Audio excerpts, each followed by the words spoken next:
Hello, Special fans. Welcome back to another episode of Accessible Athletics. I have a special guest joining me today. His name is Bill Leesman. He is a Special Olympics Calgary coach and author of his very first book called The Judas Legacy, which is book 1 in his Apocalypse series.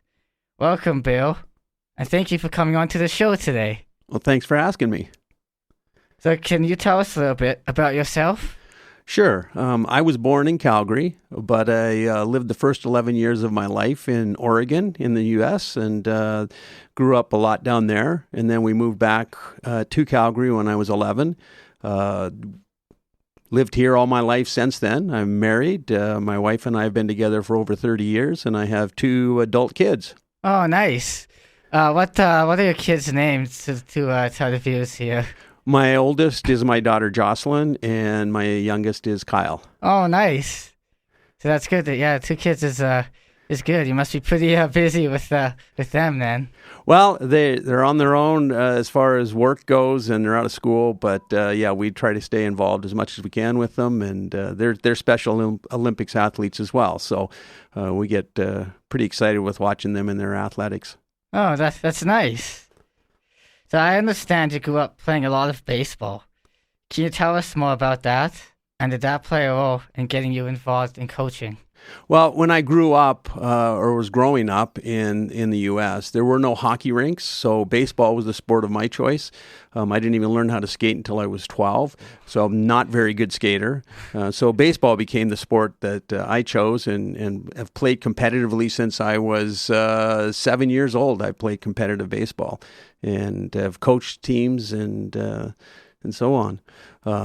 I got into coaching baseball like a lot of people. They get into sports. They end up helping out coach. I coached as an assistant coach when I was 15, one of my dad's teams, for a few years. I coached in my 30s with some men's teams and much older when I coached with some mixed slow pitch. So I've been coaching for a long time in baseball. Well, it sounds like you're pretty involved, and it sounds like you really love sports and you love coaching. So that's good to hear.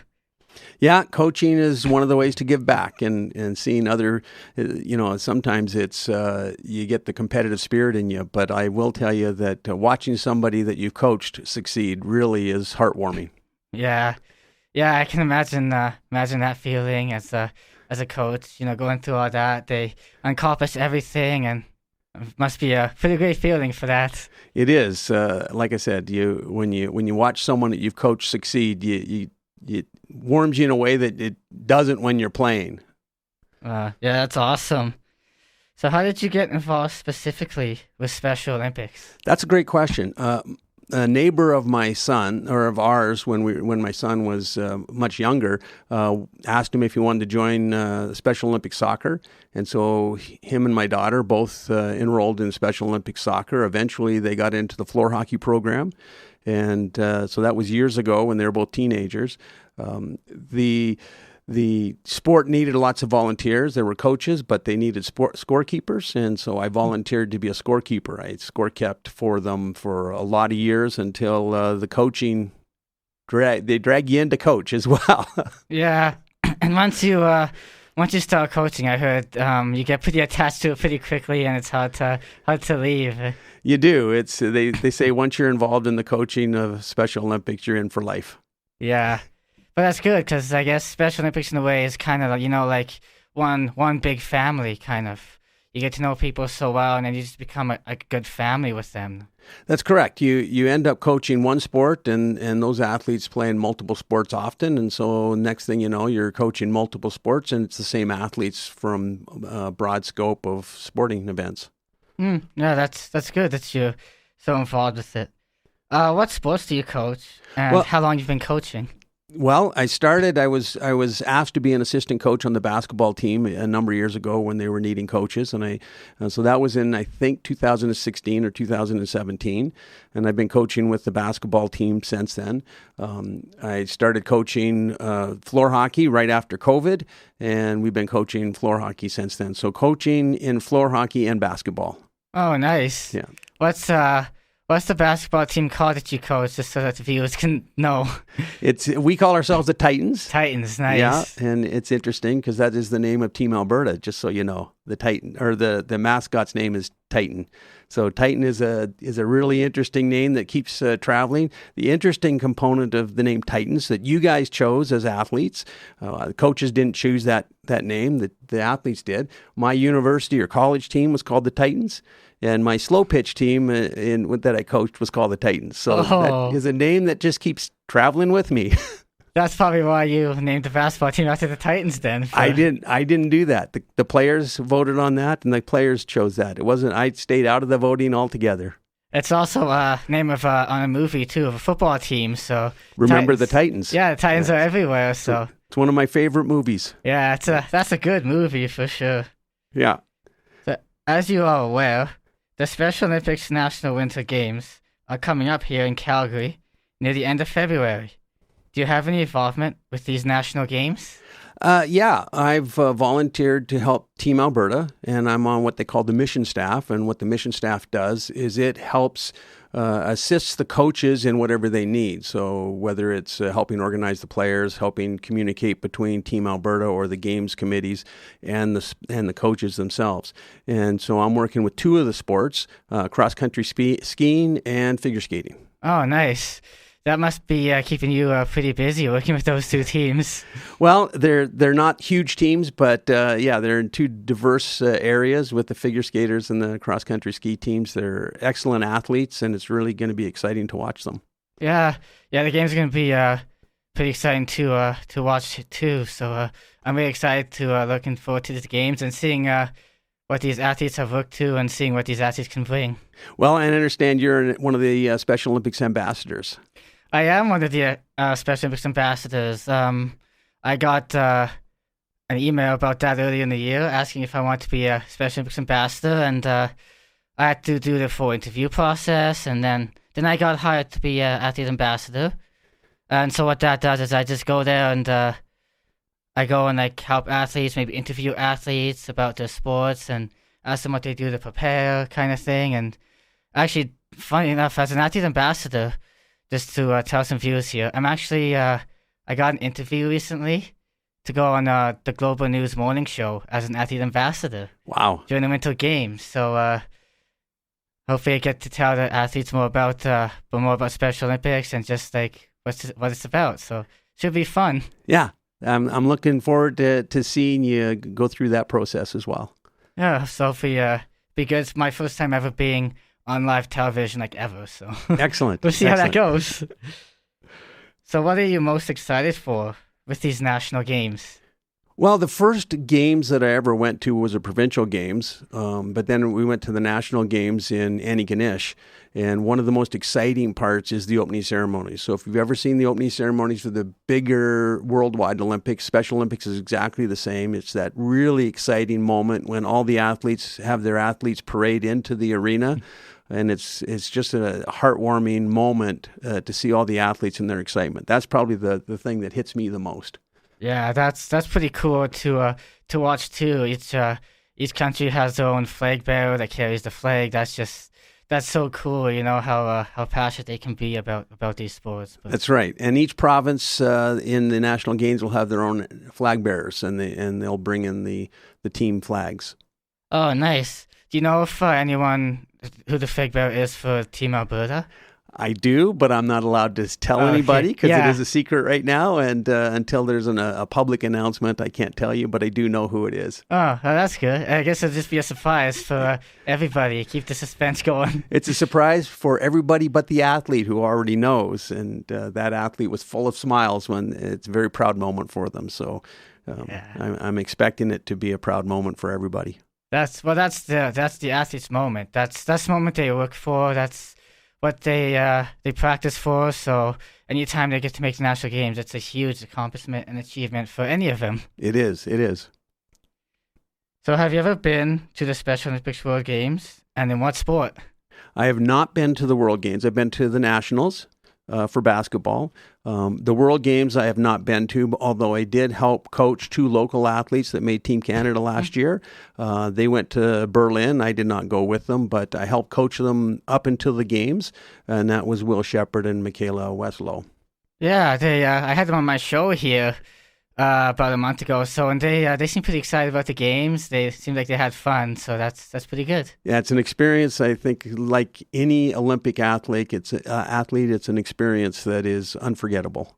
Yeah, they said they were surprised when they got called to be part of the World Games. They said it was surprising, and they didn't know like what to expect going into it. But then they said they had fun. Yeah, it was quite an experience for them both. So as you know, my show is about helping Special Olympics athletes to live a healthy lifestyle. As a coach, I'm sure you have some helpful advice on this topic. How can athletes stay healthy outside of practices and in competitions? Well, I don't want to tell people, I'm not a health expert, but again, helping 2 of the athletes train for the World Games and so on. The best things that I can give as advice is exercise is number 1. Stay active, and that means going for walks, doing a workout regimen, whatever you can to stay active, including whatever you're doing for your sports and over and above that. And also eating properly. Good diet is another thing that is important. So the combination of good diet and keeping active will keep an athlete or anybody in better shape. And I think that's great advice, for everybody, because even if we're not part of Special Olympics, I'm sure we're still athletes in our own ways. Like maybe we play sports outside of Special for fun. So it's just good tips to learn to stay healthy just in general. You'll have a much happier lifestyle, and you probably enjoy your life a lot more. Yeah, and a healthy body is a healthy mind, and everything kind of goes together. So that really does go hand in hand. And I know most people, myself included, when you're feeling healthy, you're more social with your friends and more social with your family. So, and that's always something we want as athletes too, to be social and to just make good friends, because it's nice when you have a lot of friends. Absolutely. And that's one of the things that's really special about Special Olympics is that you develop some really good friendships while you're competing. Yeah. And you develop them pretty quickly too over time. Like you join a team within about a week and you know everybody's names and you're getting all their numbers. So that's just what makes it so cool. That's correct. Yeah. What do you do when athletes are struggling to work on their health?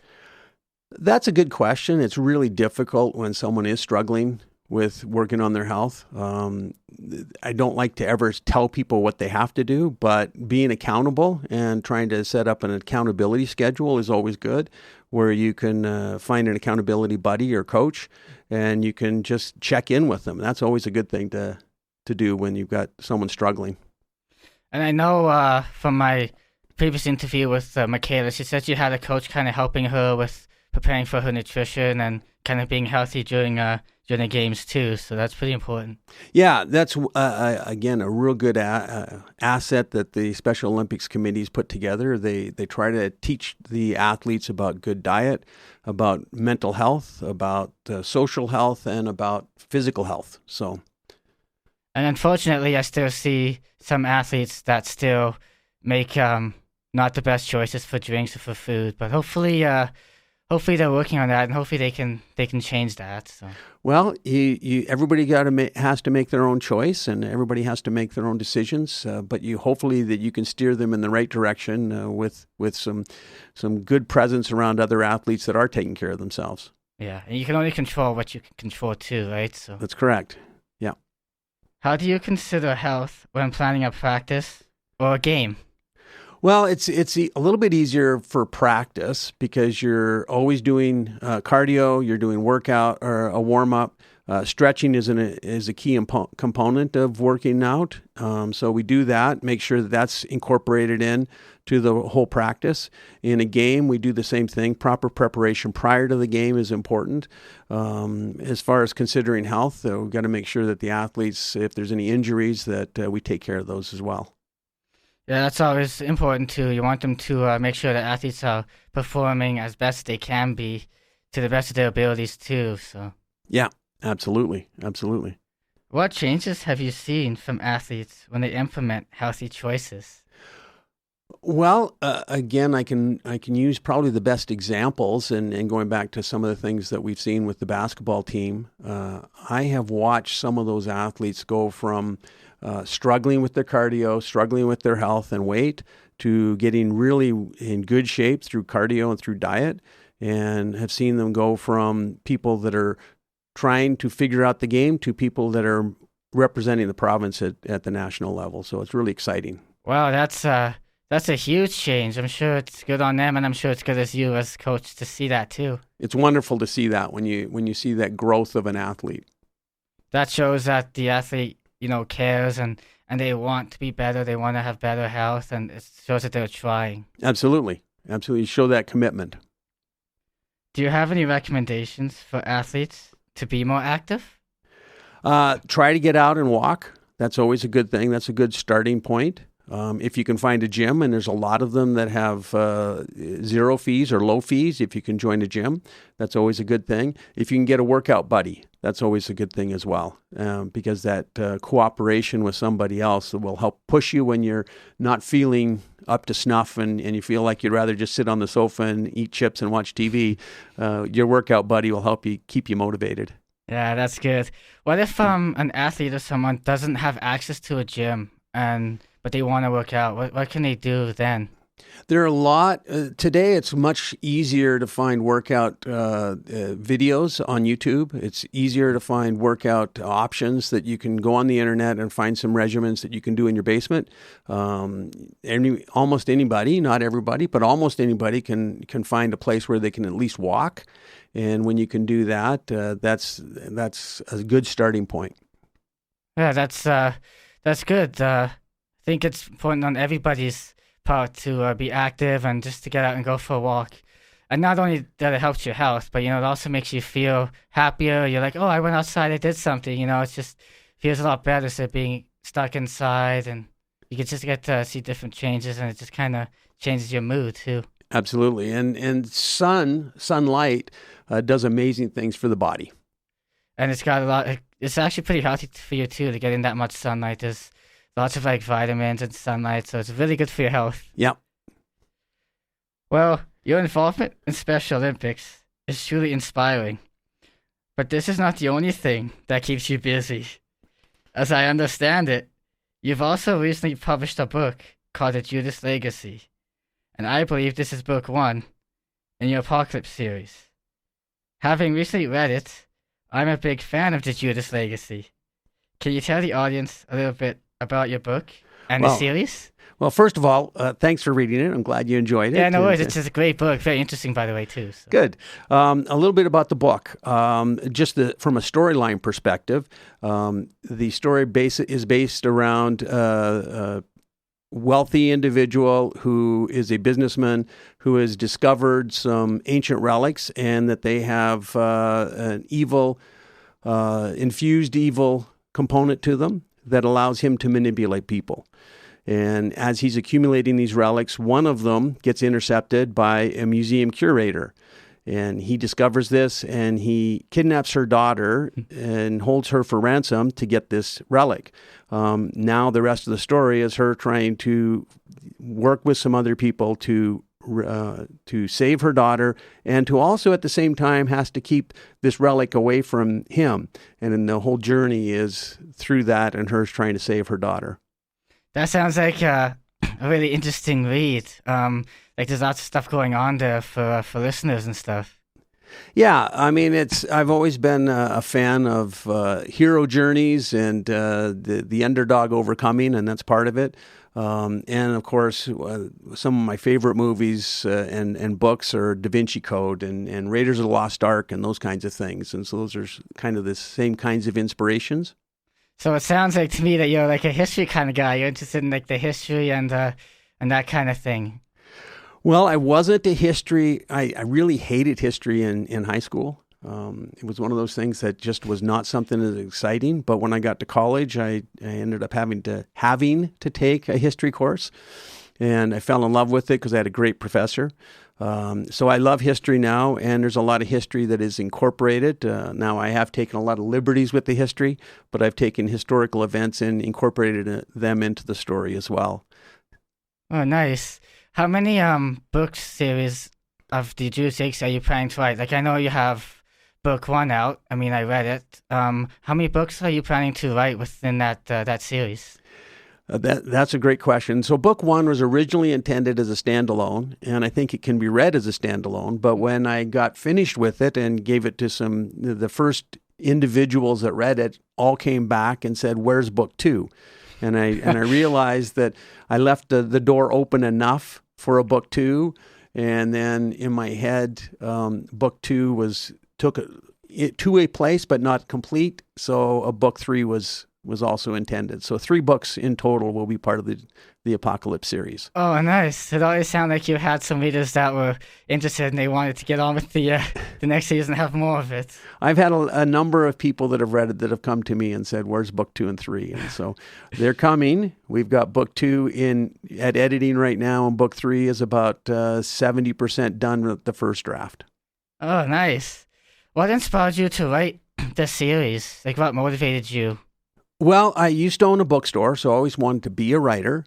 And I always loved the adventure stories more than any other genre, so heroes and that kind of thing. I also worked in the coin industry, and I would come across old coins that were sometimes not just decades old, but hundreds of years old. And most of them had a story behind them. The rarest ones had a really good story behind them. And I used to wonder who held that coin through 200 or 300 years. And there was a germ of an idea of what if you followed a coin from the time it was made until today. And so then I took these 2,000-year-old coins and said, what was the history of those? And carried them on through. And what if there was more than just a coin? What if there was a curse around that coin or something? And that's where the germination of the story came from. That sounds pretty interesting. It sounds like you used like when you used to work at a coin store. It sounds like you used that to put the book together and stuff. So. Well, the funny thing, people ask how long it took me to write it. I started writing when I was in the coin industry, and I was 25. I'm not that anymore. I'm much older than that. But my kids came along and family came along, and that takes precedent over the book, or at least it did. So I put it away, and then in one of the moves that we did, I found the old manuscript that I had started, and said, this idea still is in my brain, and I decided to write it, and it took a few months to put it together. Well, that's good that you, even though like you had kids, you put it aside, but like most people put it aside and they forget about it, but that's good that you put it aside. It seems like you really wanted to be motivated to do it at some point. You just wanted to find the time to do it. Yeah, it never really left my brain. I would sometimes see the manuscript and it would be there, and the initial story, beginning and end, not the middle, but the beginning and end were still in my head, and that was after decades. So I thought it's got to still be there, and it's got to come out. Nice. It must be a lot of work trying to like write a book and coming up with everything, like coming up with like, well, what do I come up with? Like, how do I write this? And trying to figure it out. It must be a lot of work. Was it? Or? Well, it would seem like it, and I don't want to diminish it because it was a lot of work. And I hit a writer's block when I was in my 20s, and I was stuck. I didn't know how to go from beginning to end. What I did is I took each of the characters in the book and I wrote them on a day planner and said on day 1, this is what they all did, and what would the next logical step for each one of them be. And I just drew it out on a day planner of what their actions would be in a real high level. And then the story kind of wrote itself. It's interesting. Like it's kind of like fictional characters. Yeah. But yet it takes place in like a real city, you know, like Calgary, Vancouver. They're all real Canadian cities. So that I find that aspect's like pretty cool with the book too. Well, for me, it was easier to write about places that I had been. And I've been in Toronto, I've been to Vancouver, I've been to Calgary, of course, most of my life. And it was easier to write about those places in what I thought was a realistic component. That sounds very interesting. I would definitely highly recommend to the listeners here to go and check out that book. It is a very great book. I've read it, and I can tell you one thing: I have never read a book that fast in my life. Well, I appreciate that. Yeah, I took it thank you. camping. I was like glued to it all the time. I just couldn't put it down. So Well, and most of the people that I've talked to, once they get to a certain spot in the book, then it moves very quickly. yeah. So where can people find it if they're interested in like find a book and they want to read it or they want more information on it? It depends on how you read it. If you read it digitally, you can find it on Kobo, which is a Canadian digital book format, or on Amazon. There's some other places, but those are the two primary places you can get it digitally. If you want a soft cover, which it's available, you can order directly from Amazon right now. Oh, okay. And it'll be in your house in a very short time if you order from Amazon. They're very quick about getting the book to you. Yeah. And then it's it's a very interesting book, and I hope to read your second book soon, and all the series that continue. It'd be fun to see like what happens after the first one. I'll make sure you get a copy. Yeah, well, thanks. Well, Bill, I wish you the best of luck with your book series. This has been a great conversation, and I've enjoyed speaking with you. Thank you again for coming on my show. I really appreciate you taking the time. Thanks for having me, Damien. It was great. Well, there you have it, special fans. Thank you for tuning in to another episode of Accessible Athletics. I'm your host, Damien Chiodo, reminding you to continue making a healthy lifestyle your priority, and stay tuned for the next episode of Accessible Athletics.